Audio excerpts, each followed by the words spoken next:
Welcome back, everybody, to the Deep Dive. This time, we're taking a look at, well, a collection of news reports from the 2024 U.S. presidential election. Yeah. All the way from, that crazy election day to inauguration day. Mm-hmm. And it might seem like a while ago now, but there are some pretty crazy bits in here. I think it's easy for people to focus on just the outcome, Right. But the real story, the one that can really teach us something, is kind of how we got there. Exactly. All the twists and turns and legal battles and the tension, that's where you really see things start to, fall apart. So we're going to hop in our time machine and head back to election night. All right. November 5th, 2024. Record turnout. The whole country was on edge, and it really felt like this election was something different. Yeah, and I think the reports that we have definitely paint this picture of real tension. I mean, Trump's campaign had been pushing this idea of a rigged election for weeks. Oh, yeah. Really urging their supporters to watch out for fraud. Yeah, even that morning, there were Stop the Steal rallies happening. Mm-hmm. And, you had these images of volunteers, Democratic volunteers, working to ensure every vote was counted. Right. It's like everyone knew this was going to be close. And it was. Early on, Trump had leads in a few of these key states. But don't forget, we had a ton of mail-in ballots that were still uncounted. Oh, absolutely. Particularly in Pennsylvania. Right. And that became the center of the storm. And that's where I think things get really interesting, because some of these reports mentioned that Trump's advisors were actually thinking about having him declare victory before all those mail-in ballots were counted. It's a tactic, isn't it? It's this deliberate way to cast doubt on the process before the results are even in. Absolutely. And it just fed right into that pre-existing suspicion that had been building. And as the night went on, things escalated, and eventually Trump did declare a massive win in Pennsylvania. Right. Even though those votes were still being counted. This was a pivotal moment. And the reports really capture it vividly. Yeah. He even claimed to have tremendous evidence of fraud and that the election was being stolen. Wow. All this without actually presenting any proof. Felt like a turning point. It's like that's when things really started to spiral. The whole post-election period was just a whirlwind of lawsuits and rising tension. Yeah. What were some of those key legal challenges that came up? Well, Trump's legal team, led by Rudy Giuliani, went into overdrive. Right. They were filing lawsuits in all these crucial swing states, trying to get mail-in ballots thrown out, highlighting all these what they call discrepancies. Yeah, they were pointing to stuff like signature mismatches in Philadelphia, irregularities at ballot drop-off locations in Atlanta. Right. I remember thinking at the time it felt like they were grasping at straws. Yeah, maybe. But even these flimsy claims can create doubt. Yeah. Right. Especially when amplified by the media and political figures. Mm-hmm. And they did have support. I mean, Republican state legislators backed these efforts. Ultimately did. Demanding recounts and investigations. The whole situation, it got really volatile. The reports talk about a nation that's on edge. Yeah. Protests start erupting. Right. Clashes between Trump and Harris supporters. Right. Security was being ramped up everywhere. It really did feel like the country was, on the brink of something dangerous. Yeah, it was. I mean, the sense of teetering on the edge is very palpable in all these reports. Right. And then something happened that was unprecedented. Yeah. Certain states actually appointed alternate electors who were loyal to Trump. This was huge. I mean, it was completely unheard of in modern U.S. history, wasn't it? Legal experts were sounding the alarm, Yeah. calling it a direct attack on democratic norms. Right. And it raised some serious questions about the future of American democracy itself. And through it all, the tension, it just kept ratcheting up. Mm-hmm. Protests in Detroit, clashes outside ballot counting facilities, even reports of vandalism. It felt like things were really slipping out of control. Yeah. The Justice Department had to step in. Really? Increase their presence, just try and maintain some kind of order in the chaos. It's hard to believe this all happened in just a few weeks. I know. And then came the Supreme Court's decision. That's when everything changed. Yeah, the whole nation was holding its breath as the court deliberated, They heard Trump's appeals. There were these intense arguments back and forth. And then a 5-4 decision in favor of Trump. Which essentially allowed him to claim those electoral votes from Pennsylvania and Wisconsin. Right. And basically handing him the presidency, even though he lost the popular vote. It was a shock to a lot of people. It really was. I mean, the reports capture those raw reactions. Trump supporters, they're ecstatic. Harris supporters are devastated, and legal experts are just debating what this means for democracy. It was a stark reminder of just how divided the nation had become. Yeah, it was. And that division was about to, I don't know, show itself in the most horrifying way imaginable. Yeah. The storming of the Capitol. January 6th. A date, I think, etched in all of our memories. Definitely. The day Congress was supposed to certify those electoral votes, Right. the day democracy itself was under attack. It started with objections from Trump allies in Congress, Right. which just delayed the process and just fueled the anger of all those Trump supporters that had gathered in D.C. The reports really capture this sense of dread and anxiety that filled the city that day. Oh, yeah. You know, tight security, huge crowds, just this underlying feeling that something terrible was about to happen. And then it did. The Capitol was overrun, thousands of Trump supporters, spurred on by all his rhetoric and that Supreme Court decision. Yeah. They broke through all the barriers and just stormed the building. It was pure chaos. Yeah. Clashes with law enforcement, fires breaking out, the whole certification process was just thrown into disarray. It was a direct assault on the heart of American democracy. People were injured, property was damaged, and there was just this overwhelming sense of disbelief that something like this could happen in the United States. It's still hard to wrap your head around, even now. It really is. It was a watershed moment. And in the aftermath, we were left just picking up the pieces of a shattered nation. Fast forward to Inauguration Day. Yeah. Heavily guarded D.C., a city deeply divided. Right. Trump supporters celebrating, Harris supporters protesting, just a nation fractured. And Trump's inauguration speech, it was a chilling reflection of that division. You know, he talked about restoring America's values and addressing alleged electoral injustices. But to a lot of people, his words just, they felt hollow. The legitimacy of his presidency was under intense scrutiny. And the wounds from the past few months, well, they were far from healed. The nation was reeling, struggling to come to terms with a bitterly contested election and the violence that had, shaken it to its very core. Yeah.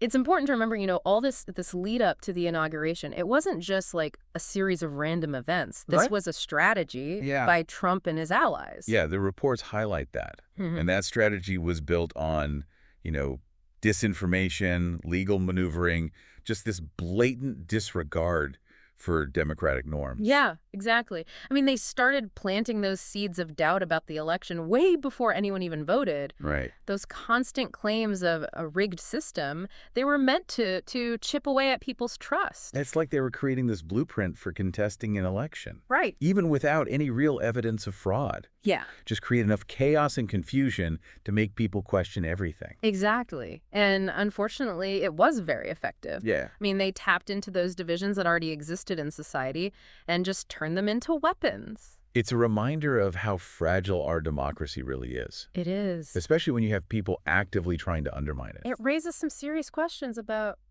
the future, Yeah. What happens when one party's willing to go to these lengths to hold on to power?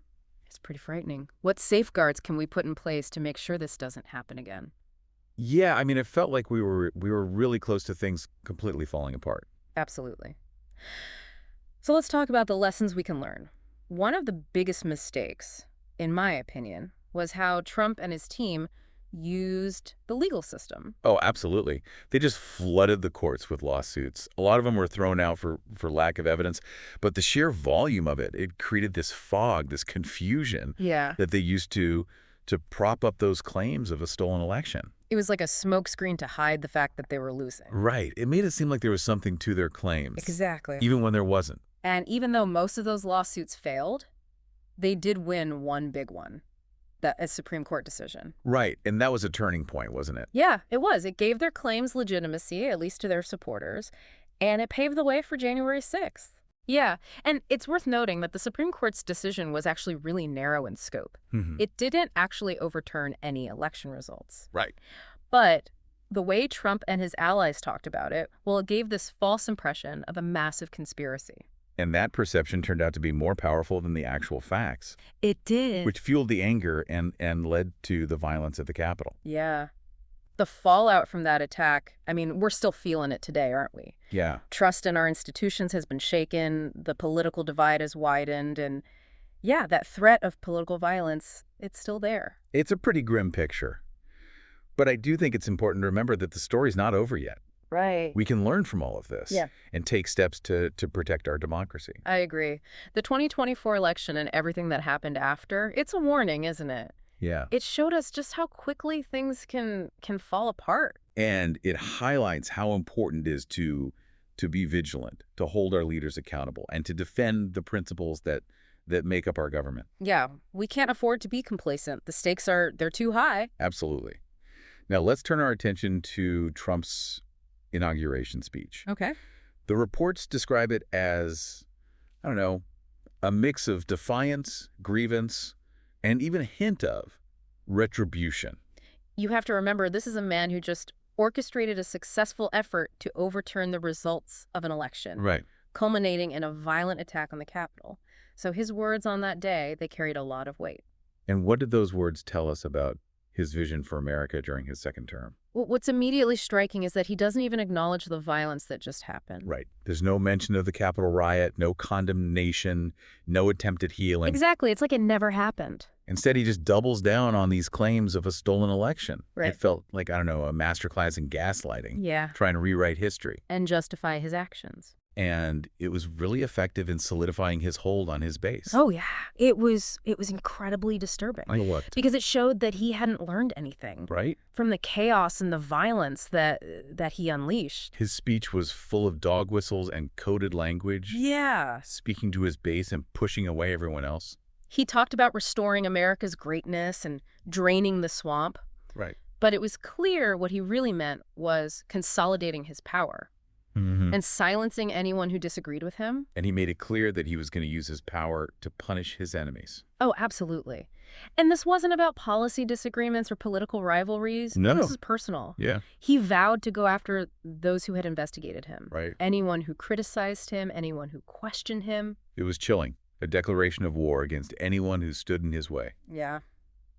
It set the stage for a second term that, well, looked like it was going to be even more divisive and dangerous than his first. And with that, we've reached the end of the road for this deep dive. Yeah. This inauguration, it was the beginning of a new chapter in American history. Right. One full of fear and uncertainty and the erosion of our democratic norms. It's a chapter that's still being written, isn't it?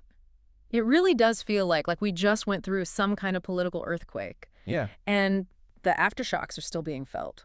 And as we look at all these reports, Yeah. you realize the 2024 election, it wasn't just about Trump. No, it wasn't. It kind of acted as this magnifying glass Yeah. that showed us all these cracks in American society. Right. Vulnerabilities that had been there for years. Yeah, it's like all these tensions that were bubbling under the surface, economic anxieties, cultural shifts, social media. Yeah. They came together and created this perfect storm. Exactly. And Trump, with that populist message and, his disregard for the rules, Right. well, he was able to tap into all of that. Yeah, he spoke to people who felt ignored, left behind by the economy, forgotten by the politicians. Right.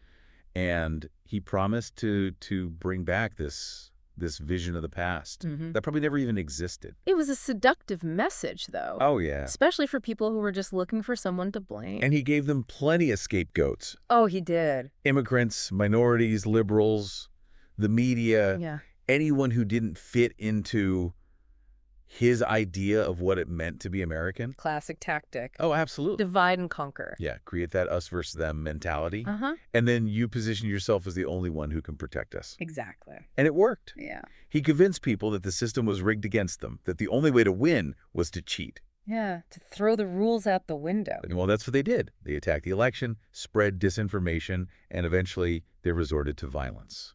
The events of January 6th, that was the culmination of all of this. It really was Yeah. a terrifying reminder of just how fragile democracy is and how dangerous unchecked power can be. Yeah.